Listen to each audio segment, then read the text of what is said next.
Panginoon, kami gabayan, at huwag mong kalilimutan pagdating sa iyong kaharian. Pagkikaroon po tayo lahat. Manalangin ang bayan. Sa lahat ng panahon, mga kung bibigyan, tayong lahat ay dapat naman. Subalit, higit na kailangan ngayong 40 araw ng paghahanda natin para sa Pasko ng pagkabuhay, ang pakikitambal kay Kristo sa pagdalangin taimtim upang sa Diyos Ama ang isahin ang ating nililihing tugon.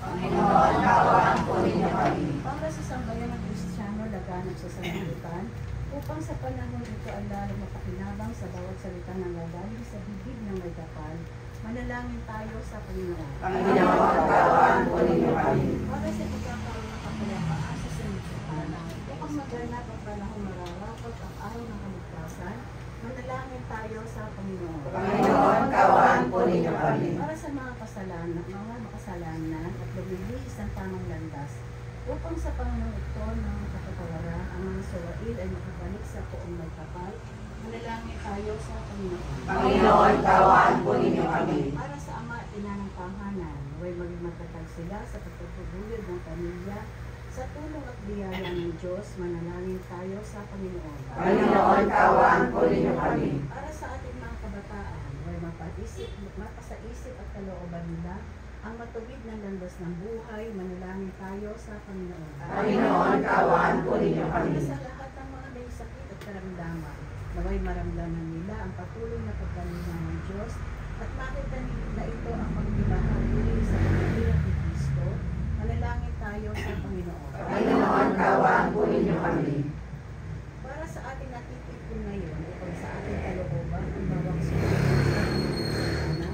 manalangin tayo sa Panginoon. Panginoon, kaawaan po ninyo kami. Para sa ating simbahan, naway patuloy mo po kami samahan sa anumang paraan upang makahikayat ang mga nananampalataya sa ganang nagkakapos na dapat ito.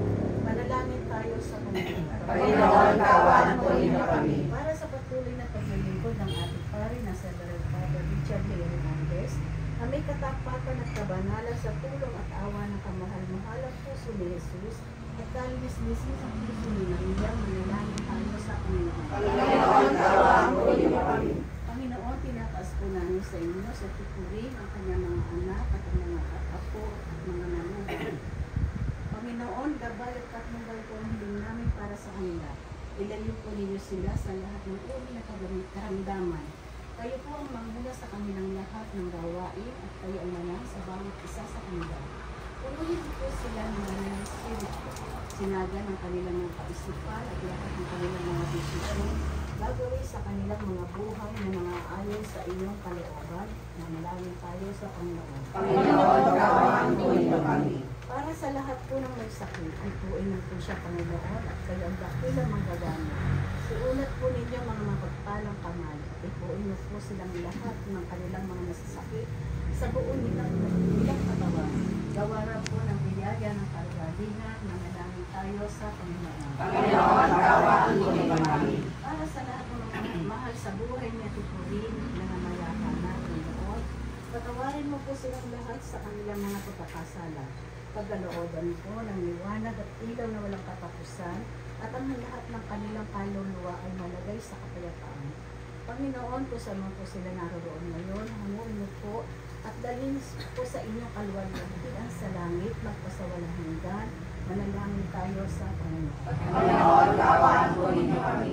Ama namin, sumasalangit ka sa Sambahin ang ngalan mo. Papasa amin ang kaharian mo, sundin ang loob mo dito sa lupa para ng sa langit. Bigyan mo kami ngayon ng aming kakanin sa araw-araw. Patawarin mo kami sa aming mga sala,